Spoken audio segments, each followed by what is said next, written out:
Welcome back to Braintree Today. I'm Martha Konstandinidis and you're watching BCAM TV. Now we'll be getting into our latest stories from the week.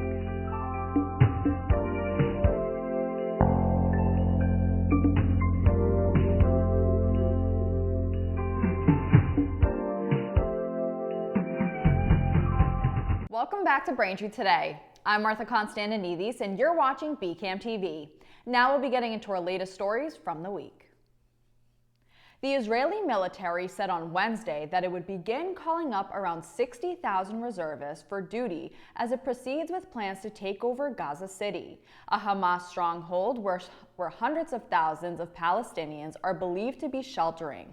The decision comes as an overwhelming majority of Israelis want the government to strike a deal to end the war in exchange for the remaining hostages held by Hamas. Israel also plans to extend active duty for around 20,000 reservists already serving, the military said. The offensive is expected to begin in September, although the military has already started operating on the outskirts of Gaza City.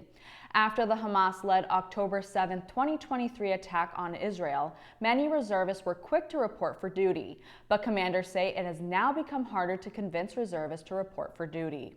People can often get exemptions from reserve duty even though it is mandatory. Russia launched its largest missile and drone attack on Ukraine in over a month, killing 9 civilians just days after U.S. President Donald Trump met with both Russian President Vladimir Putin and Ukrainian President Volodymyr Zelensky in a renewed push for peace. Ukrainian officials say Russia unleashed more than 570 strike drones and 40 missiles. Zelensky condemned the assault, saying Moscow is acting as if nothing has changed and stressed that need for an international response. While Zelensky signaled openness to compromise, the Kremlin appeared to dismiss the momentum, rejecting foreign troop presence and casting doubt on Zelensky's legitimacy. Meanwhile, the Russian foreign minister downplayed the prospect of an imminent summit, accusing Ukraine of stalling negotiations. Talks in Istanbul continue, but with little progress towards ending the war. President Trump is considering firing one of the Federal Reserve governors. Lisa Cook has allegedly claimed 2 different homes as her primary residence in order to get a lower interest rate on both properties. Bill Pult, the leader of the Federal Housing Finance Agency, alleged on social media Wednesday morning that Cook submitted what he called fraudulent information on a pair of mortgage applications. The allegation contends that in 2021, Cook sought mortgages on 2 properties, one in Michigan, the other in Atlanta, and described both of them as her primary residence in papers submitted 14 days apart. Lenders often offer homebuyers lower interest rates, lower down payments, and higher borrowing limits on a mortgage that is claimed as the borrower's primary residence. Cook was a Michigan State University economics professor when she was nominated to the Fed's 7-member board of governors by former President Joe Biden in 2022. Hertz is shifting gears with a new digital move, announcing a partnership with Amazon Autos to sell pre-owned vehicles directly through the e-commerce giant. Starting Wednesday, customers in Dallas, Houston, Los Angeles, and Seattle can shop from thousands of Hertz used cars, complete the purchase online, and pick up their vehicle at a local Hertz location. The program, which will eventually expand to 45 cities, is part of Hertz's strategy to grow profits by boosting retail sales and brand visibility after a rocky few years. The move also marks a major expansion for Amazon's auto business, now offering certified pre-owned vehicles alongside new ones. Hertz, which already sells hundreds of thousands of cars each year, says this digital push, along with its rent-to-buy program, supports its back-to-basics turnaround, focused on fleet management and retail growth. A legendary name in photography may be fading into history. Eastman Kodak, the company that once revolutionized amateur photography and coined the term Kodak moment, is warning it may not survive until the end of the year. In a recent SEC filing, Kodak revealed there's a substantial doubt about its ability to stay afloat as it faces more than $470 million in debt with no committed financing to cover it. The company posted a second quarter loss in 2025 and reported revenue of $263 million, down $4 million from last year, alongside a 12% drop in gross profit and a 23% decline in cash reserves since December. Kodak, which filed for bankruptcy in 2012 and shifted focus to printing, chemicals, and pharmaceuticals, says it's now prioritizing its advanced materials business. Thanks for watching Braintree today. We'll be right back with more after the break. Heading into the city? Don't even think about driving. The T is by far the best value in the city. Park with ease at one of the many MBTA lots or garages with rates that beat anything in the city. You just have to tap your phone or contactless card and ride. No machines, no stress. It's modern, fast, it's easy. And the best part, you get dropped off steps away from where you want to go. Hop off at Park Street, explore the State House, Boston Common, and the Theater District. And don't miss a concert at the Orpheum. Ride smart, ride the T. So many reasons to get on board. Welcome back. The Braintree Americans received a hero's welcome Monday evening as they returned home from the Little League World Series in Williamsport. Crowds of fans packed Hollingsworth Park, waving signs and honking horns to cheer on the team that brought pride to their hometown. The team earned its spot in the World Series after a thrilling win over Bedford, New Hampshire in the New England Regional Championship. In Williamsport, Team New England bounced back from an opening loss to South Carolina with a strong victory against Texas, before falling just short in a 3-2 heartbreaker to Washington. Assistant coach Sean Needle said the community's support has been overwhelming, with many residents sending messages of encouragement and saying the team inspired a renewed love for baseball. An official town celebration is set for September, according to Mayor Aaron Joyce. A sea of purple and white flags now stands as a moving tribute in Braintree, thanks to volunteers of the Sun Will Rise Foundation. The display at French's Common tells a story through each flag.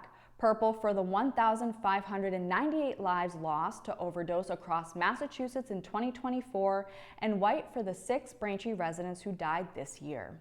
It's a reminder of the ongoing opioid crisis and the deep impact it leaves behind. The public is invited to continue this important conversation at the upcoming International Overdose Awareness Day ceremony on August 23rd, where the community will gather to reflect, grieve, and push for change.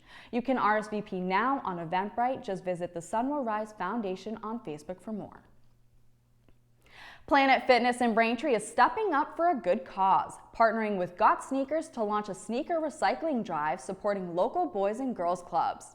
From now through September 8th, residents are encouraged to donate gently used sneakers at the 749 Granite Street Planet Fitness location. The donated footwear will be collected in special bins and sent to Got Sneakers, a national organization that recycles and repurposes shoes to reduce landfill waste. All proceeds from the recycled sneakers will directly benefit boys and girls clubs across Massachusetts, helping fund vital programs and services for local youth, all while promoting a more sustainable future. The Delta Lodge in Braintree is also giving back in a big way this back-to-school season. The Lodge is hosting a school supplies drive every Monday throughout August to benefit kids in local communities. Donations can be dropped off at 403R Washington Street, and the Lodge is asking for essential items like pens, pencils, backpacks, crayons, erasers, index cards, notebooks, markers, and more. Organizers say it's a chance to support students in need and ensure every child starts the school year prepared. The Braintree Senior Center is offering a full slate of weekly programs and special events for residents 60 years and older this August. Weekly offerings include daily fitness classes, men's coffee hour on Mondays, game day on Tuesdays, the Asian Outreach Group on Wednesdays, and movie day on Fridays. For one-day events, the center is holding bingo on August 20th at 1 p.m., cornhole teams on August 25th at 1 p.m., and if you like painting, a crafts class will also be held on August 25th at 1 p.m. To sign up for any of these, contact the Braintree Senior Center at 781-848-1963. The Big Top is officially landing in Braintree as Flip Circus rolls into town from now until September 2nd at the South Shore Plaza. This high-energy, family-friendly spectacle promises jaw-dropping flips, wild stunts, and non-stop laughs that'll have your family and friends buzzing. Organizers say the show delivers electric, unforgettable entertainment that's far from your average night out. Tickets and showtimes are available now at flipcircus.com. Just note dates may be subject to change. Thank you for watching Braintree today on BCAM TV. We'll be right back with more stories in the area. And I'd like to tell you about some important projects we're working on here in Braintree to improve the quality of our local water bodies and to protect our town from the dangers of flooding and stormwater runoff. Stormwater runoff is the water generated from rain and snowmelt that flows over hard surfaces and does not soak into the ground. Stormwater runs through a system of pipes in the street and into our local water bodies, such as the Cochado River, Farm River, Manatequit River, and Sunset Lake. In Braintree, we have a separate sewer system. So what does that mean? That means that there are actually two separate pipes in most streets that carry stormwater and sanitary sewer separately. So when it rains and water washes into our catch basin system, it ties into the stormwater system, which transports water to our water bodies. Over the past 5 years, the town of Braintree has been working hard to maintain and improve our stormwater drainage systems. Now, we're constructing retrofits to the drainage system.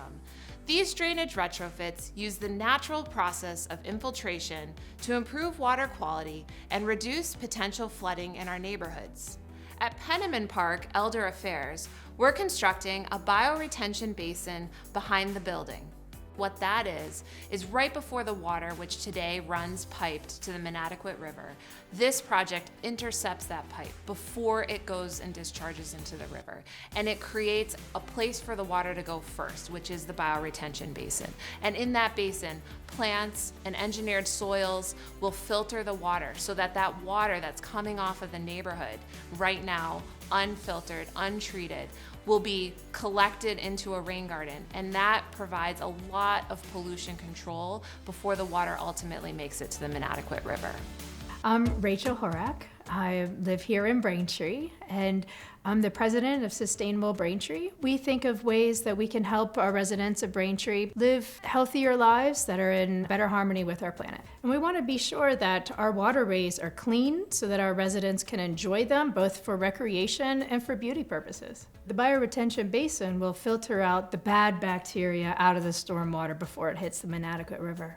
We add native plants that help filter out the pollutants so that the water is a little bit cleaner. Some of the ways that residents can help are reduce the amount of fertilizers that you use on your lawn, picking up pet waste, reducing the amount of garbage in our streets, and also raking the catch basins that you might see on the roadways. To pay for these projects, we're leveraging grants from the Mass DEP, the U.S. Environmental Protection Agency, and the Metropolitan Area Planning Council. As a Braintree resident, you should know that the town is actively working on projects that help improve the water quality in our water bodies.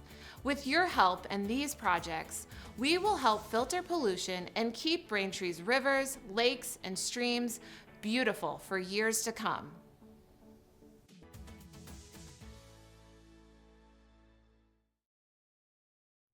Welcome back to Braintree today. Now let's get right into more stories. The MSPCA Angel is leading a statewide dog adopt-a-thon after taking in more than 1,200 animals in just the past month, prompting an urgent push to find homes for dozens of dogs. Partnering with 7 other Massachusetts shelters through the Massachusetts Animal Shelter Support Coalition, the MSPCA is waiving all adoption fees, which normally exceed $500, in hopes of easing the strain caused by a surge of in-shelter populations.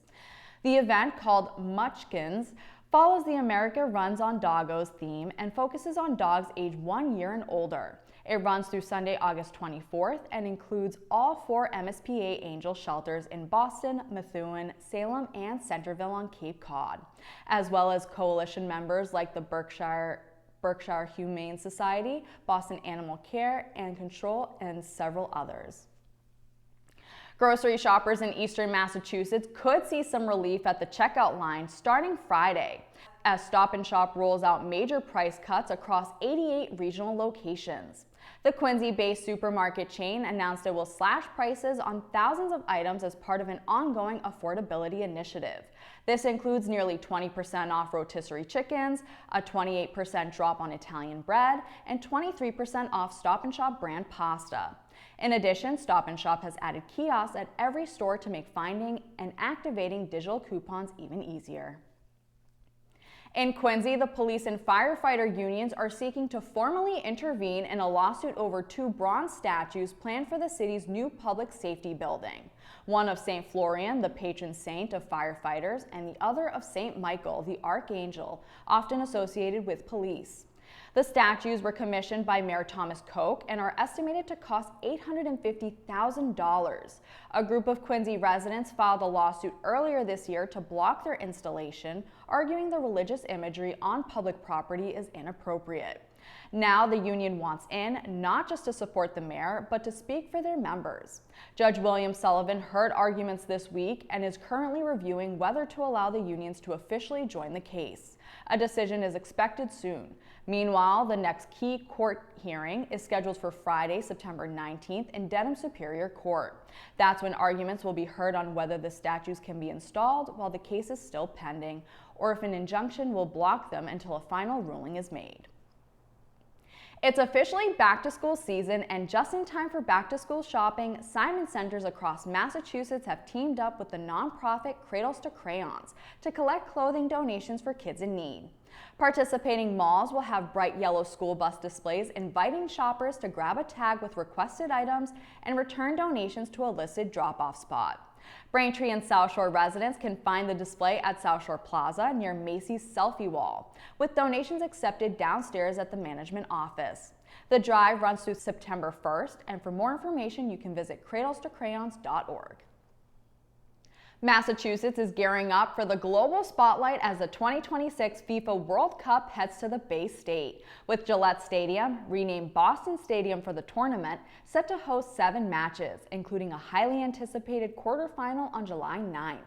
The Boston Host Committee is now calling for thousands of volunteers to support events across Boston, Foxborough, and other local sites, with volunteers required to be at least 18 years old and available for 8 shifts between June 11th and July 19th, 2026. Boston is one of the most historic and influential cities in America, said Mike Lloyd, CEO of FIFA World Cup 26 Boston. Hosting the FIFA World Cup will be another landmark moment for our city. The first match at Gillette Stadium is set for June 13th, with team assignments set to be announced later this year, and ticket information coming next month. Those interested in volunteering can apply at bostonfwc26.com/vol. Thanks for watching Braintree today. We'll be right back with more in entertainment.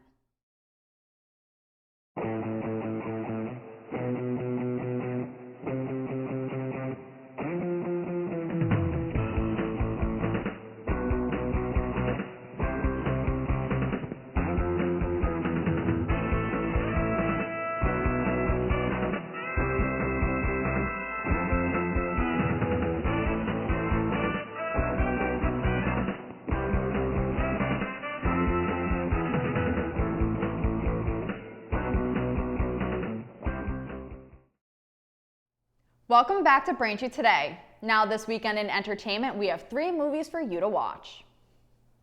First, Honey Don't follows Honey O'Donoghue, a small-town private investigator who delves into a series of strange deaths tied to a mysterious church. The film stars Margaret Qualley and Aubrey Plaza. You can watch Honey Don't now in theaters. Next, in Neja 2, the souls of Neja and Aobing are saved, but their bodies face ruin. To give them new life, Tai Zenren turns to the mystical 7-colored lotus in a daring bid to rebuild them and change their fate. The film stars Michelle Yeoh and Yanting Lu. You can watch Neja 2 now in theaters. And finally, The Map That Leads to You follows Heather, whose European adventure takes a turn when she meets Jack, sparking an unexpected emotional journey neither of them saw coming. The film stars KJ Apa and Madeline Klein. You can watch The Map That Leads to You now on Amazon Prime Video. That'll do it for news today. Remember, if you're a customer of Verizon, you can watch BCAM TV in high definition on channel 2128. You can also now see us in high definition on Comcast on channel 1073. I'm Martha Konstandinidis, and thank you for watching Braintree today on BCAM TV. We'll see you next time.